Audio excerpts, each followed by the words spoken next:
I'm good. It's very bizarre. I feel like I've been eulogized. Your whole life. Yeah. This is what we do. Whatever happened to her? That's what I'm thinking. Wow. You ever look in the mirror and ask yourself that? Everybody who sees himself on TV long enough will do that. You know what? It's terrible when you see pictures of yourself, too, because you're just like, oh, my God, look, there's a double chin talking. You know what I mean? It's just like, no. Anyway, how are you? Dad, I'm well, thank you. I love the way you're sitting. It's so body language relaxed. It's like, George, how are you? Love it. Listen, I'm You're so cool. I'm like, hi, how are you? I'm a very casual man. You're very casual. I'm a very casual man.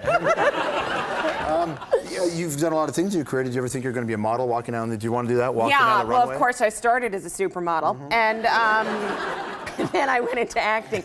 You know, one time I was sitting next to Vendela. Do you know who she is? Should I? Well, she's a supermodel, but you're probably too young. But anyway, she was like big. I think I'm your age, but you're anyway. my age? Yeah, roughly. Oh, let's go with that. Okay, so you might be a little older if we're going to play that game. Anyway, Vendela was this total supermodel, and she sat next to me on an airplane once. And I said to her, oh my God, it's like looking in a mirror. And she was like this, what do you mean by that? And I was like, nothing. Can I have your peanuts? You're not gonna eat them anyway. I'm totally terrified to walk down this runway and model. I'm already anticipating being like that woman on YouTube who fell and broke like every bone in her body. But listen, what a hit. I know. What a YouTube hit that is. I know. You know those little toys that you go from the bottom and the body like just crumbles? Yeah. Plus, I rocket walk, and I'm like, I'm terrified. I'm terrified. So I mean, obviously, there's a reason that you're choosing to do this, because I know there's a lot of ways you could use your profile to make a difference. This is a big step, so why? You know what? Heart disease is one of those horrible things that's actually in my family, and heart disease is the #1 killer of women in Canada, and you know, more than that. I mean, in many places in the world. And because women have a tendency to nurture and take care of others more than themselves, women don't often realize that they have some of the symptoms, and they don't go and check themselves out and get their cholesterol and maybe eat in a healthier way and change their lifestyle. And I have a baby who is 17 months old, so for me, it's all about having being a healthy mother so I can be around forever and ever. And ever. That's the plan. Yeah, even if I have to date a vampire from True Blood, I'm doing it. Bite me right here, I'm staying. So you went True Blood and not Twilight. Is there a reason you made that choice? Because that's a very distinct choice. Because they're both kind of soft vampires, but I want to know why.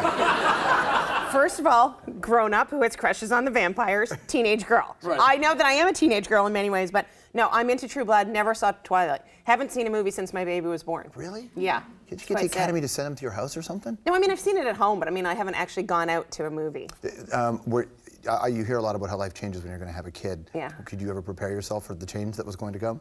It's, you know, I loved my life right up until having a baby, but then it's like someone turned on the lights and in that scene in The Wizard of Oz and you're like, oh my God. And then you become a mother to everyone. You're like, everyone's the baby. I look at babies like men look at cars. I'm like, look at this model. Oh, it's so sweet. But it's funny that she says it. You're a very smart person, because as you were talking, every time you said the word baby, in my head, I replaced it with El Camino. And I fully understood what you were saying. Did you have to substitute with El Camino? I'm just trying to understand. Are you ever going to have a baby? I don't think so. Really? Why not? I don't know. I'd probably just end up with a girl who already has them, and I'll be fine with that. Is that an invitation? I'm going to take it that way. Okay. I can prove that. Okay, good. That'll be on YouTube. And then he said, "What? Look." That's of all the things I've said on YouTube. There's been much worse. When I was pregnant, I put all my sonograms on a website, and I called it My Tubes. What was your trap? How busy were your tubes? I'm the easiest comedian in the world to follow. I laugh before the punchline. I'm like, wait, it's so funny. Here it is. Okay. What's going back on stage and doing that sort of thing? Where are you at in terms of your career now? Being a mother takes up way more time. You can't know go on the what? road I will only forever. do one-nighters, right. And that sounded very slutty. I didn't mean it. Look, it's I'm not into a long-term relationship. No, I won't go to a club. I won't go to a comedy club and do a week anymore. I'll go away for one night, but I won't. I'm still. You don't need to know this. Breastfeeding, and you know what? I just feel like this time she's never going to be this age again. I can go tell jokes forever. So when I do go on stage, it's about her a lot. Knock, knock. Who's there? I don't care as long as you wash your hands before you come in the room. Okay, it's a mother joke, whatever. You got to be really specific about where you play that material, right? That ain't gonna work at 2 o'clock in the morning at the Comedy Store, is it? They're gonna be like, boo. My daughter's name is Ava Ray Economopoulos, and we have already explained to her that the Economopoulos is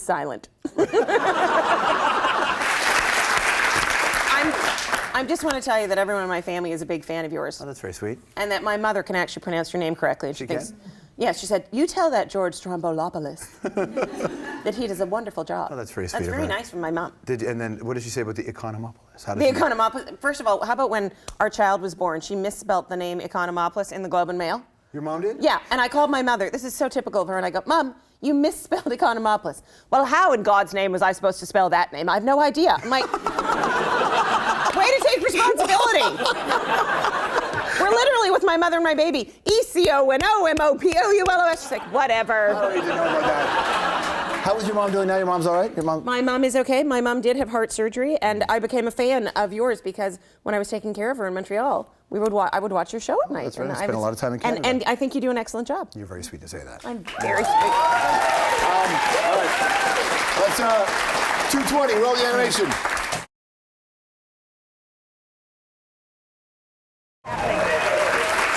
I know that this one burns a lot of comics. Has another comedian ever stolen one of your jokes? Absolutely. What do you do about it?